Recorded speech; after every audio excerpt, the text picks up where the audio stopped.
दरअसल ये इसलिए है क्योंकि डीआरडीओ अपने मिशन कुश के तहत इस पर काम कर रहा है, जिसका मकसद सीधे तौर पर यह है कि किसी और के एयर डिफेंस सिस्टम पर निर्भर ना होते हुए हम आत्मनिर्भर हो और इसीलिए स्वदेश में ही इस तरह के सिस्टम्स को तैयार किया जाए। और वैसे खबर यह भी है कि इसे 2028 या 29 तक पूरा होने की उम्मीद है। स्वदेशी long range surface to air missile system लंबी दूरी पर ही दुश्मन मिसाइल की पहचान कर उसको रोकने और मार गिराने में सक्षम है। Long range surface to air missile 3 layer में काम करता है, यानी अलग अलग रेंज पर हमला करने में सक्षम। LRSAM सिस्टम में लगी इंटरसेप्ट मिसाइल 150 किलोमीटर, 250 किलोमीटर और 350 किलोमीटर पर दुश्मन के फाइटर प्लेन से लेकर मिसाइल तक को आसानी से तबाह करने में सक्षम है।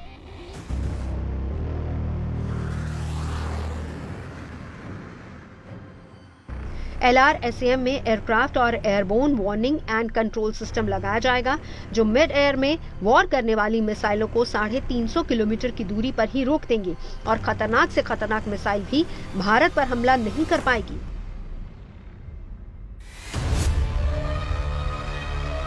ये S-400 जिसका रेंज 400 किलोमीटर है और ये जो हमारी अभी वाली मिसाइल है जिसका रेंज 70 किलोमीटर है, इन दोनों के अंदर गैप जो है उसको कवर करने के लिए काम आएगा। तो ये जो है long range surface to air missile एक बहुत बढ़िया वेपन सिस्टम है इंडियन नेवी के पास और वो इसको दुश्मन के खिलाफ बड़ी अच्छी तरह से इस्तेमाल कर सकते हैं।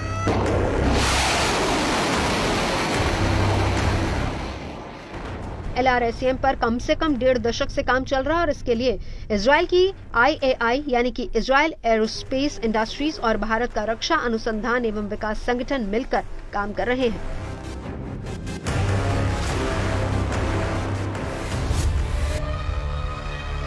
इजराइल में सिस्टम को बराक कहा जाता है और वहां पर बराक के नाम से मिसाइल की एक बहुत बड़ी रेंज मौजूद है, लेकिन भारत में इसे कहते हैं LRSAM यानी कि long range surface to air missile system.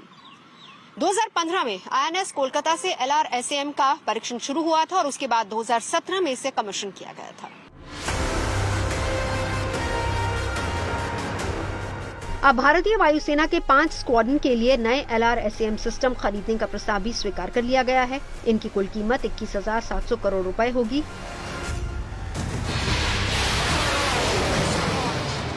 LRSAM से ऐसे रक्षा कवच तैयार होंगे जिससे दुश्मन की बैलिस्टिक मिसाइल भी भेद न पाए।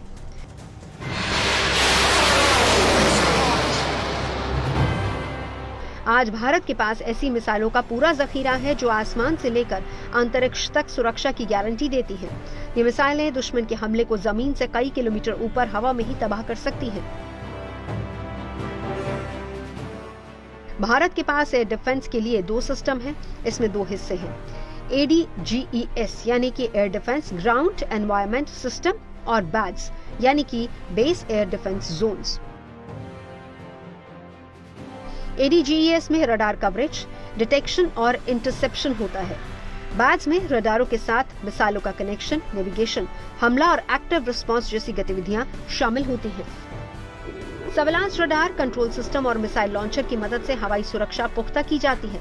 टारगेट डिटेक्ट होते ही दुश्मन की उल्टी गिनती शुरू हो जाती है और फिर दुश्मन चाहे सैकड़ों किलोमीटर दूर ही क्यों ना हो, उसे तबाह करने में देरी नहीं लगती।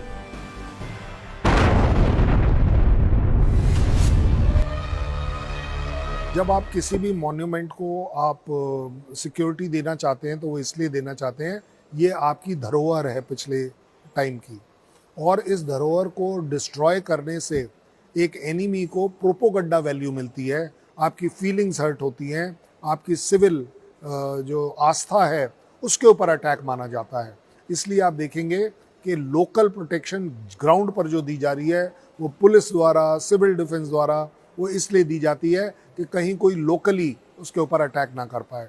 बट इसका मतलब ये नहीं है कि उसको एयर डिफेंस प्रोटेक्शन नहीं है। अगर आप दिल्ली आगरा की बात कर रहे हैं तो ये पूरे के पूरे एयर डिफेंस सिस्टम के लूप में है, एक ग्रिड सिस्टम में है, जहाँ पर के अगर आगरा की तरफ कोई अगर जहाज, मिसाइल, ड्रोन, हेलीकॉप्टर अगर कोई भी अटैकिंग मोड में आता है तो वो ना केवल डिटेक्ट होगा, बट आप पाएंगे कि एयर डिफेंस सिस्टम जो टीयर्ड है, उसमें अपने आप ट्रैप होगा और उसको किल करने की 100% प्रोबेबिलिटी रखी जाएगी, क्योंकि ये वो टारगेट्स हैं जिनकी ज़रूरत आपको एक साइकोलॉजिकली नहीं, सोशल पॉइंट ऑफ व्यू से होनी चाहिए। क्योंकि इसी तरह अगर आप दिल्ली की बात कर लें तो दिल्ली में साउथ ब्लॉक और नॉर्थ ब्लॉक की इम्पोर्टेंस है, बट दैट डजंट मीन कि वहाँ पर आप प्रोटेक्शन लगाएंगे। आपको पूरी दिल्ली का ग्रिड में लेना है, आगरा को ग्रिड में लेना है कि किस तरीके से आप कोई भी थ्रेट अगर आ रही है तो आप उसको आइडेंटिफाई करेंगे,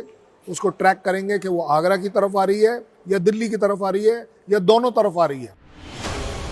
भारत के पास खुद के एयर डिफेंस सिस्टम के तहत दुश्मन पर हमला करने और बचाव के लिए 2 मिसाइल सिस्टम भी हैं। पहला है बैलिस्टिक मिसाइल डिफेंस और दूसरा है cruise missile defence. Ballistic missile defence system में 2 इंटरसेप्टर मिसाइल सिस्टम हैं। पहला है पृथ्वी एयर डिफेंस और दूसरा है एडवांस एयर डिफेंस।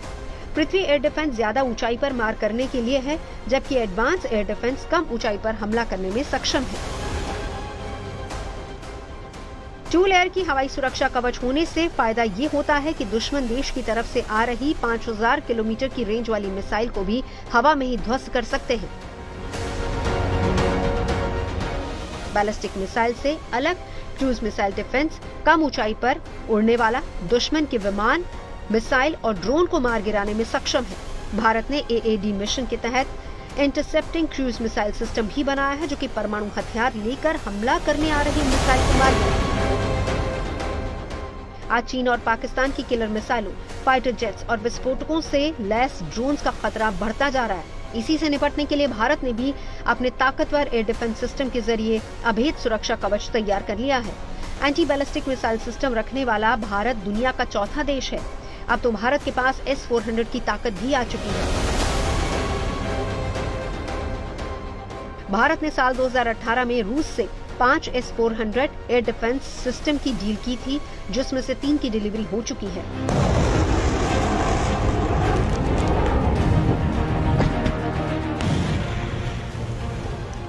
भारत को long range missile air defence system की जरूरत क्यों पड़ी, इसे जानने के लिए हमें 1970 के दौर में जाना होगा।